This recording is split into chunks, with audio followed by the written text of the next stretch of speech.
से करने का प्रयत्न करें। रोम रोम हर्षित होता है, अजस्र प्रवाह रक्त का प्रवाहित होता है, सारे रोग दोष जल जाते हैं, नष्ट हो जाते हैं। इस प्राणायाम की प्राण अग्नि में सब रोगों का शमन है।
थकान अनुभव करें तो धीरे धीरे श्वासों को गहराई से भरें और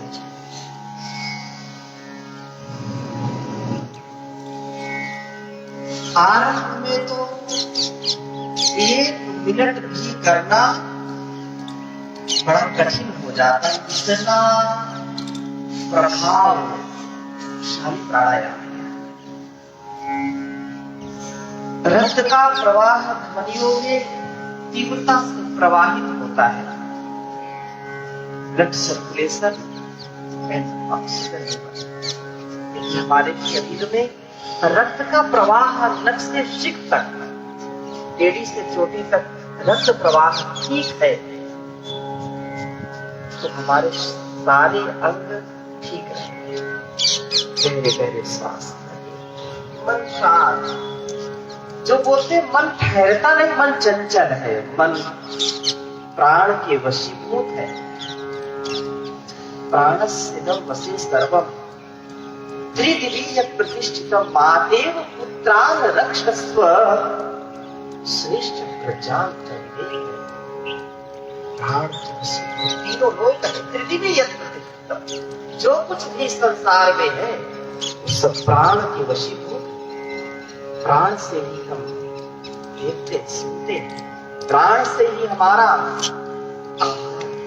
विचार व्यवहार चलता है, प्राण से ही संपूर्ण ब्रह्मांड का संचालन होता है। इसलिए प्राणों का आधान प्राणायाम, यही हमारी ऋषि पद्धति है, यही जीवन पद्धति है।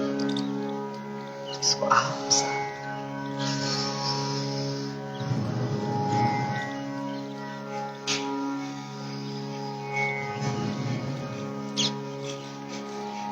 रोग और दोष मिट जाते हैं।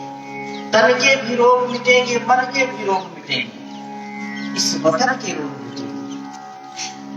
इसका अनुष्ठान, इसका आधार, इस साधना, योग साधना, ये प्राण साधना है, यही अध्यात्म साधना है। प्राणायाम का अभ्यास ओंकार के जप के साथ, ओंकार का जप प्राणायाम का तप, ऋषि कहते हैं तस्य वाचकः प्रणवः तज्जपस्तदर्थ धारणा। भावना श्रेष्ठ उत्तम। आइए कपालभाति प्राणायाम का अभ्यास करें।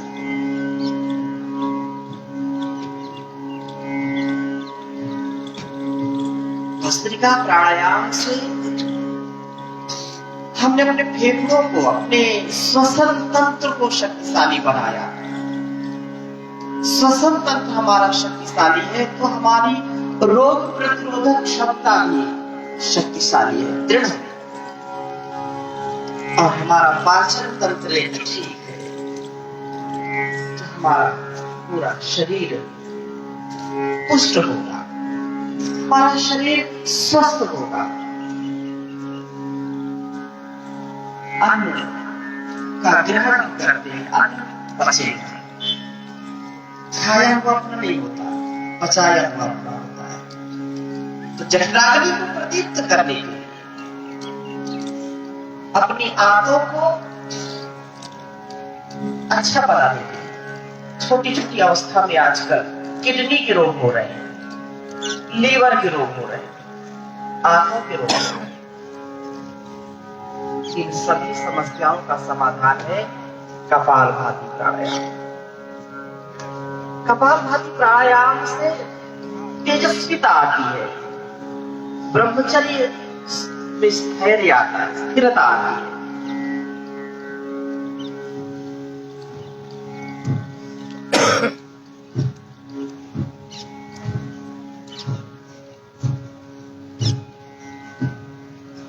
एक सेकंड में एक बार, 1 मिनट में 60 बार और 5 मिनट में 300 बार का अभ्यास कपालभाति प्राणायाम का होना चाहिए।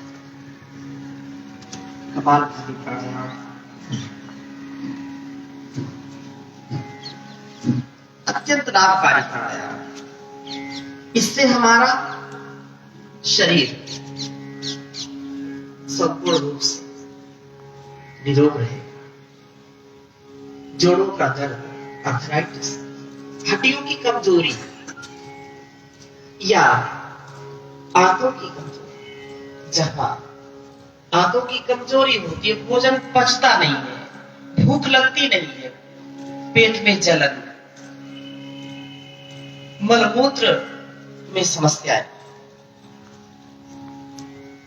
धातु रोग की समस्या,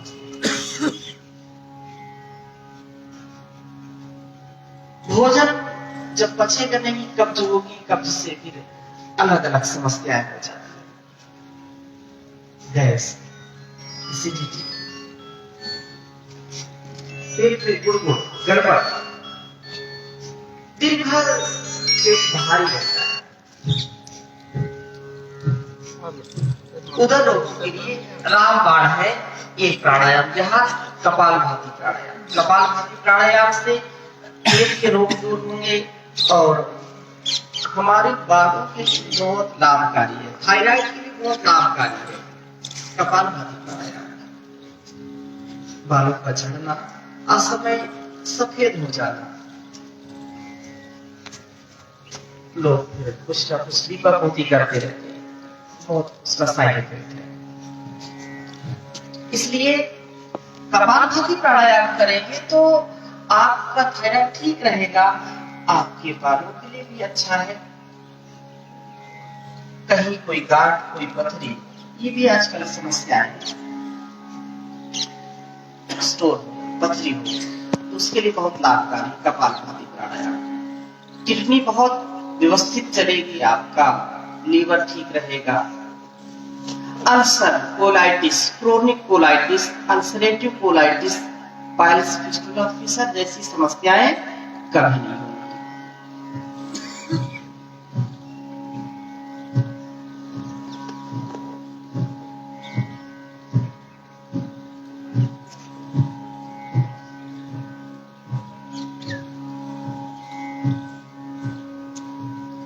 कपालभाति प्राणायाम 5 मिनट से 10 मिनट का अभ्यास अवश्य करना चाहिए। जो निरंतर इसका अभ्यास करते हैं वो अत्यंत ऊर्जा से परिपूर्ण रहते हैं। उनको पेट के रोग नहीं होंगे, उनको धातु रोग नहीं होंगे, उनको मन के रोग नहीं होंगे। मन का विकार, मन के विचार दूषित होते और हमारी बुद्धि को भी दूषित करते हैं। ये मन बड़ा चंचल है, ये मन उल्लू का पट्टा, इधर है तो पता नहीं कहां कहां किया। जिस कार्य को करते हैं सब उस पर ध्यान नहीं जाता, लेकिन जब प्राणायाम करते हैं तो इससे मन भी कंट्रोल में रहता है, नियंत्रित रहता है। इसलिए मन पर नियंत्रण का साधन है प्राणायाम।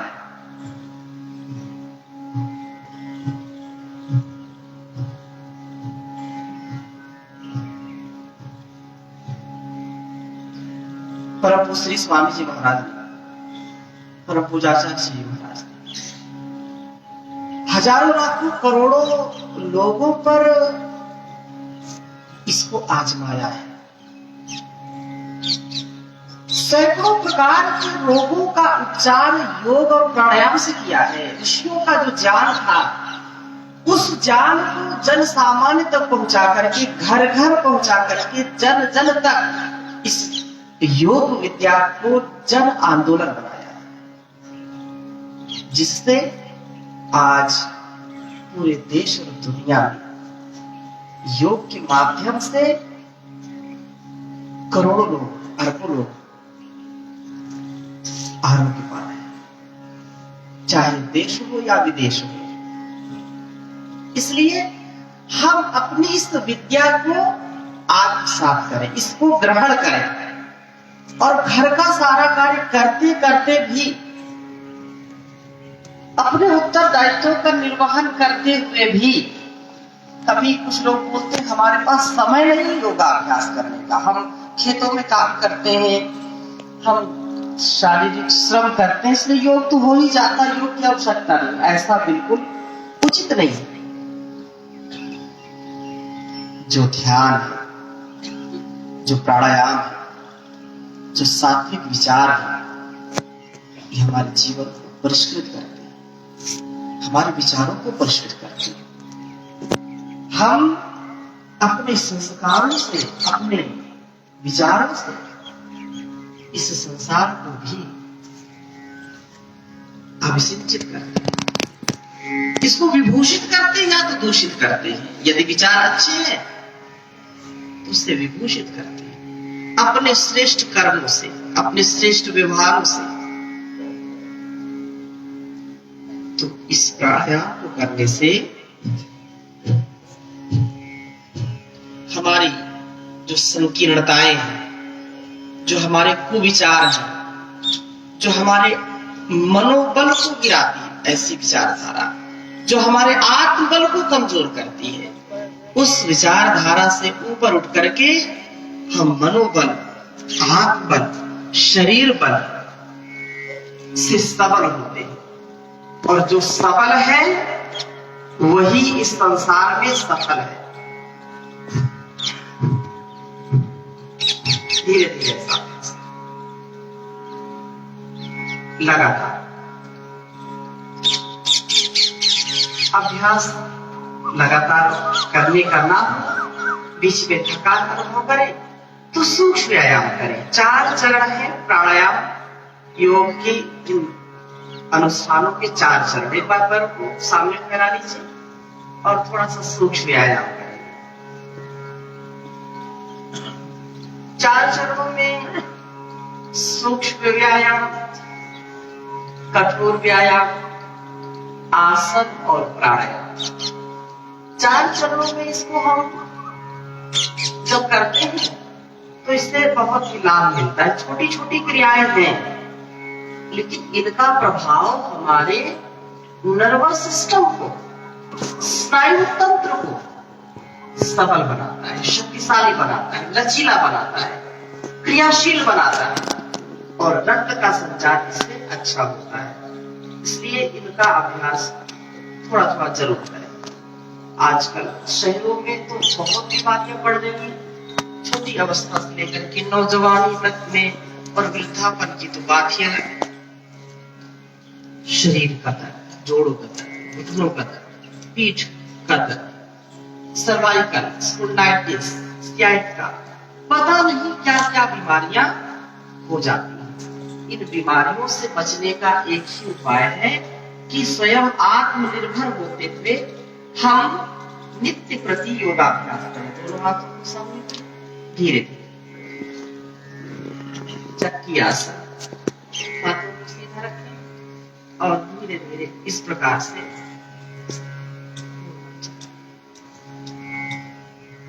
हमारे पूर्वज, हमारे ऋषि मुनि, महापुरुष सभी योगाभ्यासी थे, सभी वेदानुकूल आचरण करते थे, वेदोक्त, शास्त्रोक्त, ऋषिप्रोक्त कर्मों को करते थे और दीर्घायु को प्राप्त होते थे। 100 वर्ष से भी अधिक जीते थे और कोई रोग नहीं होता था। हम उनके अनुचर, उनके अनुयायी, उन परंपराओं को हम मानने वाले हैं, इसलिए हमको ऐसे अभ्यासों से योगाभ्यास हमारे जीवन का संतुलन है, इसलिए संतुलन बना जीवन को जीना चाहिए। दोनों पैरों के बीच में थोड़ा सा फासला लेकर के खोले।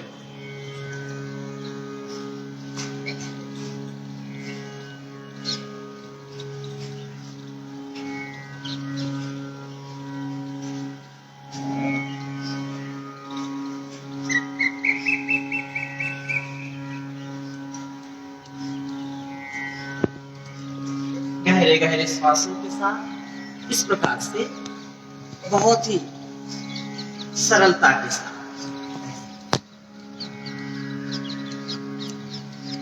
आइए सीधा बैठिए, थोड़ा सा बकरना करते हैं। तो योग में जीवन हो, यज्ञ में जीवन हो, यज्ञ हमारे जीवन का आधार है। और वेदों में बड़ा गुणगान किया है, अयम यज्ञोपस्थिनाति, जो यज्ञशाला है, ये सारा संसार यज्ञशाला के रूप में, ये शरीर भी यज्ञशाला के रूप में ही है। कितना दिव्य और भव्य सुरम्य यह वातावरण है गुरुकुल का। तो ऐसे ही हम अपने जीवन में श्रेष्ठ आचरणों का, श्रेष्ठ व्रतों का पालन करने वाले, जो श्रेष्ठ व्रत रखते हैं और उसके लिए निरंतर क्रियाशील रहते हैं, उन्हीं का जीवन प्रभावशाली होता है। दोनों हाथों को सामने करें, गहरे श्वासों को भरते और छोड़ते हुए ऐसे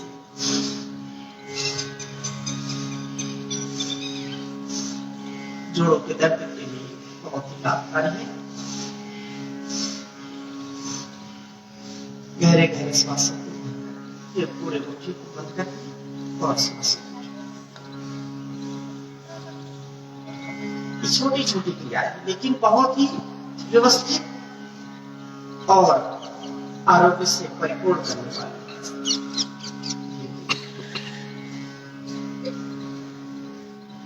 पूरे हाथ में से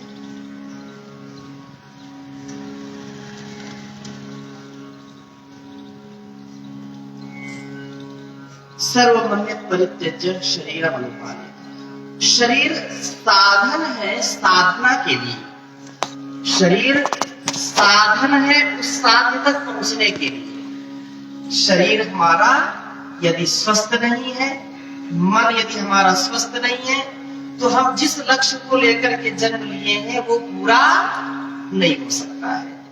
इसलिए धर्म, अर्थ, काम और मोक्ष, इसके लिए उस परमात्मा ने जो शरीर रूपी साधन दिया है और ये संसार भी साधन के रूप में दिया है, तो इस साधन को हम श्रेष्ठ बनाए, इसको हम स्वस्थ बनाए, इसको निरंतरता के साथ स्वस्थ रहे, व्यस्त रहे, मस्त रहे, अपने दिनचर्या को ऐसे श्रेष्ठतम बनाने का प्रयत्न करें। इसलिए साधना हमारा मूल स्वभाव होना चाहिए।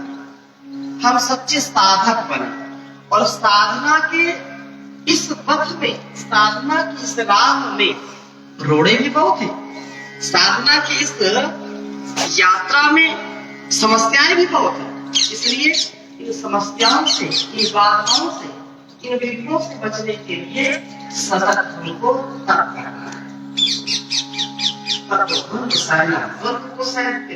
इसलिए आप साधना की राह पर चलना कठिन, साधना की राह पर चलना कठिन, रोकेंगे साधक तुझे लाखों विघ्न, रोकेंगे साधक तुझे लाखों विघ्न, साधना की राह पर चलना कठिन, साधना की राह पर चलना कठिन, साधना की राह पे रुकना छोड़ दे, साधना की राह पे रुकना छोड़ दे, जो तुझे रोके वो बंधन तोड़ दे, जो तुझे रोके वो बंधन तोड़ दे, टूटे ना विश्वास छूटे ना लगन, टूटे ना विश्वास छूटे ना लगन, रोकेंगे साधक तुझे लाखों विघ्न, साधना की राह पर चलना कठिन। संसार कठिनता से परिपूर्ण है, कांटों से परिपूर्ण है, लेकिन जो योग के पथ पर चलते हैं, जो अध्यात्म के पथ पर चलते हैं, जो ईश्वर की भक्ति के पथ पर चलते हैं, जो वेदानुकूल आचरण करते हैं, उनके लिए कुछ भी अप्राप्त नहीं, उनके लिए